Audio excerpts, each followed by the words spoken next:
All of the problems with the dogs start from there being so many of them, and because they are wild, they're out in the streets. Even dogs that are owned by people are not normally, you know, leashed. There's a lot of dogs with mange, which is a parasite living in the skin, and they end up losing all their hair, look really sick. And so the way to solve the problem is to spay and neuter.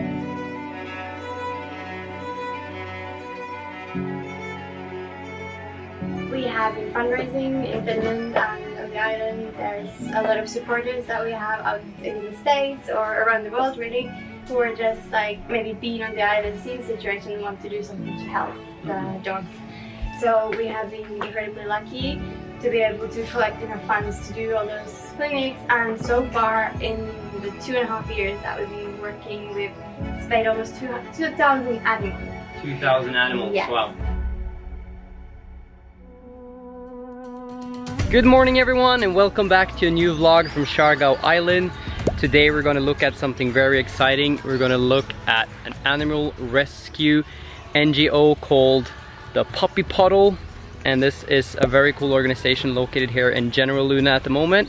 They do have influence all across the island, and they take in puppies that otherwise in other circumstances wouldn't have been able to survive, and they vaccine dogs, they do street missions, and they also have an animal rescue shelter here in General Luna where they keep the puppies. And today we are going to go in there, we're going to have a look at them. We're also going to go out on 2 street missions and visit 2 families. So we're really going to show you guys what this organization is all about, and hopefully both you guys and us will learn something from the founders and the head volunteers.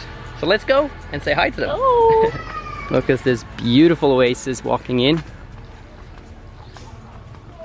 Quiet here. Yeah. Hello. Here they come running out. Hi guys, how are you doing? Hi. You're curious.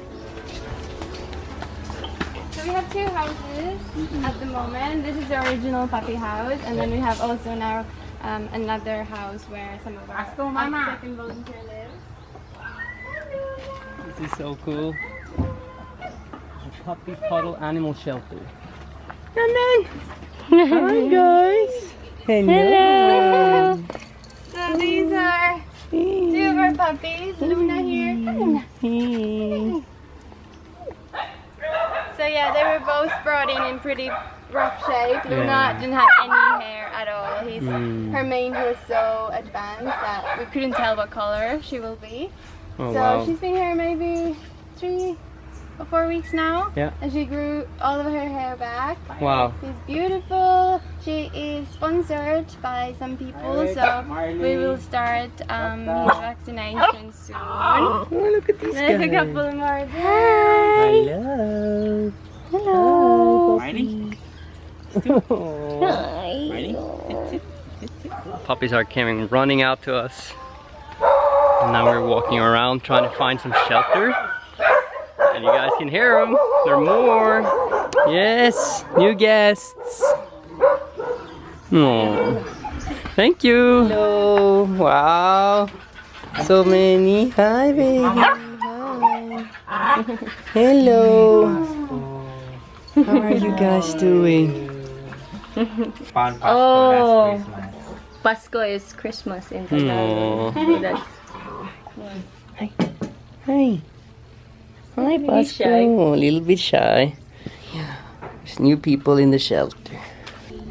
Okay, so now we're gonna give you guys an introduction to the different dogs here. Yeah, so we got a couple of resident dogs that were rescued, especially the adult dogs. When we rescued them, they can be a little bit hard to find new homes to. But this one is Mama or Hope. She was found from Santa Fe in a really, really bad shape. Super bad mange and really skinny. So we brought her to the vet. She spent some time there.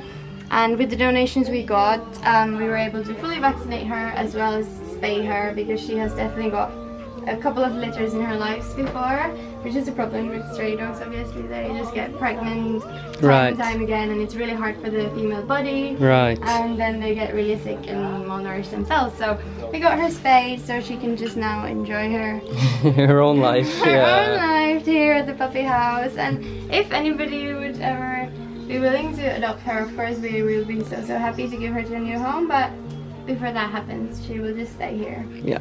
This one is beautiful Marley girl. She's a little bit shy, so that's why she was kind of struggling to find her own new home yet. So we're just waiting for that right person to come to the island and fall in love and take her home somewhere. She's also been fully vaccinated, spayed.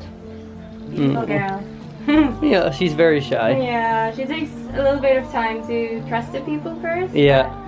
Hopefully find her home soon. Then we got Pascal. She was found at Christmas time. Also really skinny and mangy puppy.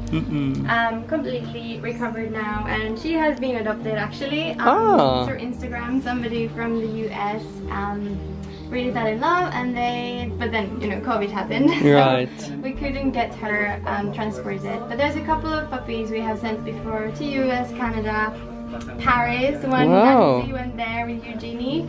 So yeah, we do international adoptions as well as and when it happens. Really cool. And down here I see you guys have suitcases. You have to get really creative with the dog beds and all the equipment that we have. So this is the solution for a bed right now. I like it. They're ready to go. This is called Pyra, and this one is Softa. They come from a local house who had 12 dogs, and they just couldn't really look after them. So we took them here. We'll get them vaccinated also, because they have been sponsored by kind people online. Nice. So we will get them healthy and find them homes here. Here we have our newest resident of the puppy house. You can come in. Yeah. Oh, she's so shy. Choo-choo. Yeah, I'm really dushy for this. Oh, she's so small. She's so afraid. Super afraid. Can you guys see her? Choo-choo. There she is. Hi, Choo-choo. She's hiding under the bed because she's a bit scared. Pascal, when she was arrived here, it took her 4 days to wag her tail for the first time. Sometimes they're just so sick and traumatized, I guess. It takes a long time.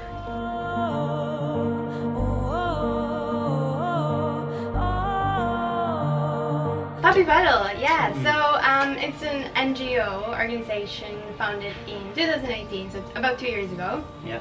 There was 2 women living here on the island, Kaisa and Alex, who are big dog lovers, and they basically were a little bit shocked by the state of the dogs, and they just wanted to do something to help. So on their own, they didn't know each other at this point. They started treating the dogs, feeding them, asking for vet's advice, what to do and how to help these street dogs. Yes. So then there was no vet on the island at the time. The vet in Siargao said, you know that there's 2 of you doing the same thing, maybe you guys should meet. Right. So that's how Puppy Puddle was born. They started actually getting more organized with the street missions and just feeding dogs around GL mostly. And so at the moment the organization has grown. We attract a lot of people, obviously through social media. As the popularity of Siargao grows, we also manage to reach a lot of people. So we have like 3 core missions that we do. The biggest and most important one of them is mass spay and neuter clinics, because all of the problems with the dogs start from there being so many of them, and because they are wild, they're out in the streets. Even dogs that are owned by people are not normally leashed, they're just running around on the street. Right, island dogs. Exactly. We've seen that, yes. So they just breed and multiply. Yeah. So the way to solve the problem is to spay and neuter. And there's this amazing organization called PPBCC, which means the Philippine Pet Birth Control Center. They're based in Manila, and they are vets who are doing super low cost and like big mass spay and neuter events. So what we do, we have already organized 11 clinics with them. They come here on the island with maybe 3 or 5 vets, and they are able to do like 300 animals in a couple of days. Wow. So we have organized those clinics a couple of times. We collect a big group of volunteers and just, you know, get the word out there that we're doing this event. Yeah. Of course, the biggest job is to collect the funds, because they still charge us a small fee for the spay operation, and we have to cover, you know, their accommodation and the vet's flights to the island. Yeah. So we have been fundraising in Finland and on the island. There's a lot of supporters that we have out in the States or around the world, really, who are just like maybe being on the island, see the situation and want to do something to help the dogs. So we have been incredibly lucky to be able to collect enough funds to do all those clinics, and so far in the 2.5 years that we've been working, we've spayed almost 2,000 animals. 2,000 animals, yes. Wow. So we were on a really good roll doing clinics every 2 to 3 months, but COVID happened. Right. So now our previous clinic was in February. So it's been over half a year now. Yeah. And yeah, the situation is getting you can already worse see again. it. Yeah, there's litters burn everywhere. Yeah. And especially because, you know, at the moment people are really struggling with just providing for themselves and their family, then the dogs come last. So there's even more hungry dogs and sick dogs on the streets that we see. Yeah. At the moment. Another one then, because we have a group of volunteers, there's a couple that live here in the puppy house. So we have Tenil and Dasha. Yeah. When people were able to travel, we would have tourists from abroad contacting us and staying here for a couple of months, living in the house, you know, living their Siargao life, surfing and enjoying the island, and taking at care the of same the dogs. time, yeah, doing something like kind of giving back to the island. That's how we like to look at it. Alright, you guys can see me better now. Yeah, let's go. Yeah. Most of us, we are carrying always food on our bike, because, you know, you're driving around the city and you see a dog that's sick. Yeah. It's always easy to just stop and give them a little bit of dog food, start them on their medication. And really, like we will see in the street mission when we go today, there's a lot of dogs with mange, which is a parasite living in the skin, and they end up losing all their hair, look really sick, and yeah, so we can, all of our volunteers are doing street missions on their own time, just in different parts of GL mainly. Yeah. Sometimes we give out puppies for adoption, so we try to rescue as many as we can. There are so many sick, abandoned dogs and puppies, so whenever we find them or we get notified by a dog, we will pick them up, bring them to the vet, and then find them sponsors online. Right. And with that sponsoring, we are able to fully vaccinate them. If they are females, we also try to give them, or males even also, try to get them spayed or neutered before they go to their new homes. And then, yeah, most of them at the moment are finding homes on Siargao Island, but we have also adopted a couple of them abroad, like US, Canada, Right. Or super easy Europe. We had a couple go also. Cool. Yeah, so what can tourists do on the island? How can tourists on the island help, and how can people watching help? So here on the island, there is a vet nowadays, so you could either visit the vet, they're located in Purok 5, or you can always message us on Facebook and we can try to give advice or help. If there are street dogs with mange, we can visit the dogs and start the medication. But obviously if you're happy to do on your own, people that can just buy dog food or even rice and leftovers, bring them to those dogs, because it's... And the people watching, if they want to help or donate, in what way can they do that? Yeah, we have a website, puppypuddlesiargao.com. There's all the information about what we do and where the money goes and how people can donate and support our cause. Yes. As long as Siargao Island or the Philippines is closed, we can't really accept volunteers, yeah, when the island opens, we're more than happy to show the puppy house to interested people and get more volunteers involved. My biggest question would be, normally I see people feeding at restaurants. What's your take on that? Is that something people should not do? Because there's a lot of sometimes dogs running into the restaurant, people feed them.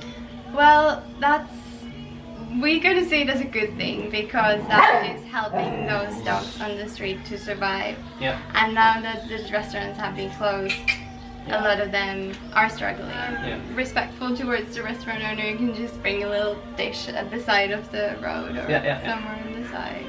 You pretty much touched all the points Yeah, that I was right, actually right. going to ask around. Super good. Guys, if you guys are watching and you want to help, head on down in the link. I'm gonna link their webpage, and you guys can go on there and read more about it. And maybe you guys want to donate and help the dog. And now we're gonna meet all the dogs here, see how they are doing, and after that we're gonna go on some street missions. Ah, Tutu. Wow. Come here.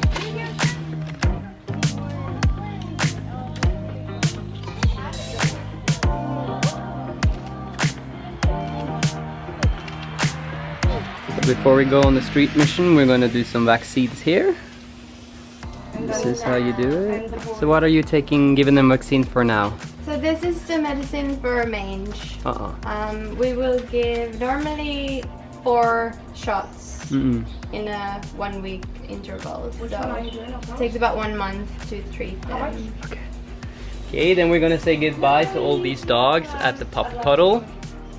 And we're gonna go out on a street mission and see what that's all about, how they're taking the vaccines and the whole program from not only here but out in the streets. Okay, let's go check what that is all about.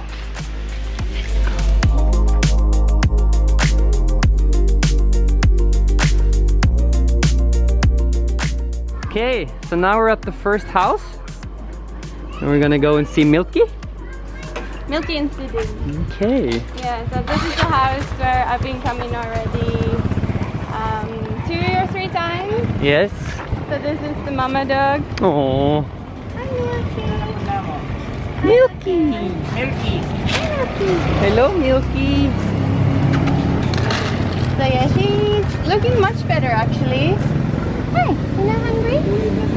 She used to have a really bad mange before. Yeah. And we've been giving her already 2 or 3 injections, so she's getting much better. Yeah. As well as NexGard, which is like a general medicine for all sorts of parasites. Right.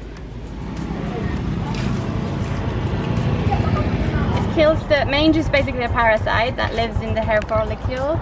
Yeah. So this medicine will kill those, and then the skin will start to heal, and they will start to grow the hair back also. Oh, good dog. Good dog. You're gonna get so much better now. So what's the story about Milky? The Milky is owned by this family here. Yeah. But basically with mange, the thing is that if the dogs are really skinny, their immune system is compromised, and then they will really easily catch mange, which is parasite, because it goes from dog to dog. Yeah. And many of the dogs in here have it. Yeah, the skin disease. Yeah, it's also like the tropical hot climate is really good for the bacteria to grow in the skin. Yeah. So yeah, they just get it from other dogs, and if they're already skinny and weak, it will get really bad really quickly. Right. But the thing with mange is that it's really easy to treat. So either we give these injections for 4 times, it's given once a week for a month. Yeah. And they will literally grow all their hair back at really Nice. Hello, puppy. What's his name? Hi. Sidi. Sidi. Because here the thing is, like, people really do care about their dogs, but they don't have access to vet services, they don't have the knowledge, they don't know what to do if their dog gets mange. And if you don't treat it, it just gets worse, worse, worse. So that's why you see a lot of sick dogs, but still they might actually have an owner. Yeah.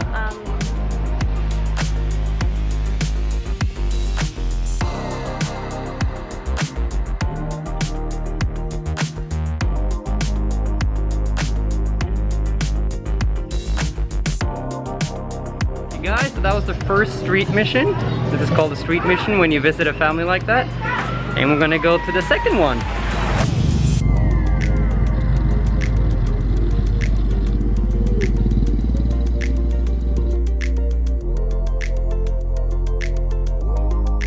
Can you imagine being a dog with a big fur in this heat? So exciting though. Now we're on the second part of the street mission. We're gonna visit a second family, and they have a puppy. They're also been taken care of, visiting, and I think it's home. How cute! Hi, Puppy. Puppy's name is Airborne, right? Airborne, yeah, I can see why.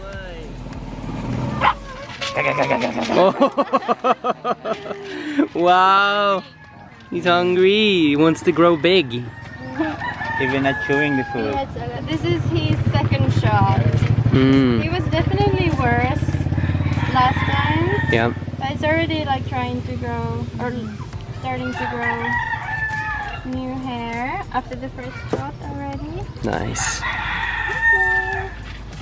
Can you hold your head a little bit? Oh, he's so hungry. Wow. Okay lang, ikaw. So he has the skin. Yeah, mange. Yeah. That is really itchy in the skin. Mm-mm. So they are scratching so much, and then they get wounds, and the wounds get infected. So sometimes we see dogs with absolutely no hair left, and like a really sore, open, bleeding skin. Right. So it can get really bad if it goes. But this one will be super healthy soon. Yeah. It's not so advanced stage yet. That's good. And once they take the vaccine, they will never get the parasite again, or is this? No, unfortunately, they might get it again. But Yeah. if they are healthy, if they have a strong immune system, it is less likely that they will get it. Yeah. But of course, if they are again like surrounded by other mangy dogs, they might get it. Yeah. So this one, you contacted us through Facebook, right? Yeah. So it's really nice to notice, like throughout the 2 years that we've been working, people already know about us on the island, the local people especially, and they are contacting us through Facebook and sending us a message that I have this dog and it's sick, can you help? And so all this medicine we provide for free for the locals. Right. So that's amazing. Funded by the donations that we get. And then of course it's just the volunteers putting in the time. Yeah. To visit the places and bring the food and bring the medicine. That's good. Always when you get one healthy and stop going, you find another one before. Yeah, exactly. It's a good thing that you guys are taking care of them. Bye, guys.